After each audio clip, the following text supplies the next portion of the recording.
मेरी जहां भी नजर पहुंच रही है, मुझे लोग ही लोग नजर आ रहे हैं। ये जगह भी छोटी पड़ गई लग रहा है। आम आदमी मास्क ना पहने तो फाइन, उसकी रोजी रोटी छिन गई तालाबंदी के कारण। मगर नेताओं की रैलियों पर कोई रोक नहीं है। मीडिया ने दिखाने के नाम पर सिर्फ औपचारिकता पूरी की है। ताल ठोके की शुरुआत कुछ तस्वीरों के साथ कर रहे हैं कि किस तरह से कोरोना का मजाक बनाकर रख दिया इन लोगों ने। तबलीगी जमात के मरकज के अंदर की तस्वीरें हम आपको दिखा रहे हैं। सैकड़ों की संख्या में ये जमाती हैं वहां पर, सैकड़ों की संख्या में।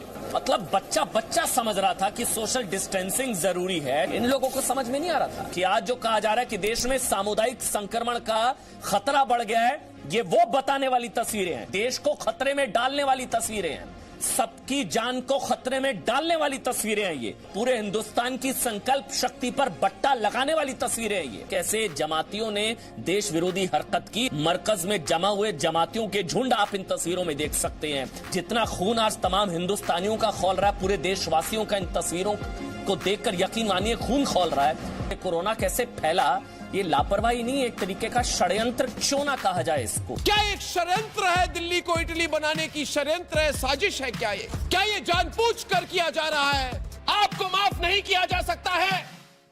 आप अगर हाथ जोड़ के भी आज भारत के देशवासियों से माफी मांगे तो हम माफ नहीं करने वाले। हिम्मत कैसे हुई? हिम्मत कैसे हुई मरकज की? हिम्मत कैसे हुई तबलीगी जमात की? किस तरह से कोरोना फैला इस देश में? मुझे तो लगता है इन सब लोगों को जेल भेज देना चाहिए। चक्की पीसनी चाहिए इन लोगों को जो इस बेशर्मी से कोरोना को फैला रहे हैं इस देश में। भाई और बहनों, आपको मैं कह दूं, इससे ये प्रमाण हो जाता है कि ये मरकज की तबलीगी जमात और ये मरकज जानते हुए भी कोरोना फैलाना चाहते थे। आपको देखकर तो मुझे लग रहा है कि अभी भी आप बात को सीरियसली नहीं ले रहे, मजाक लग रहा है इनको। नतीजा ये हुआ कि अच्छे भले लोग भी सब्जी किससे खरीदनी है, बाल किससे कटवाना है, इसके लिए उसका मजहब पूछने लगे।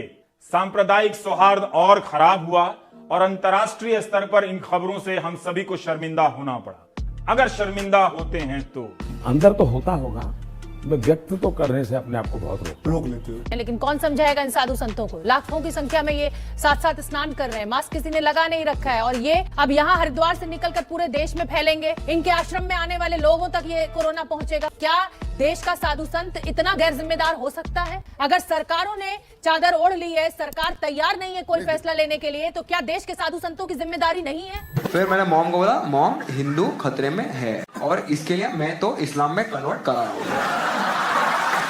नहीं, आप अपना देख लो। ये सुबह शाम खतरे की जिंदगी मुझे तो नहीं चाहिए। वैसे भी हमारा क्या, हम तो फकीर आदमी हैं, झोला उठा के। हाथ पार मत कीजिए।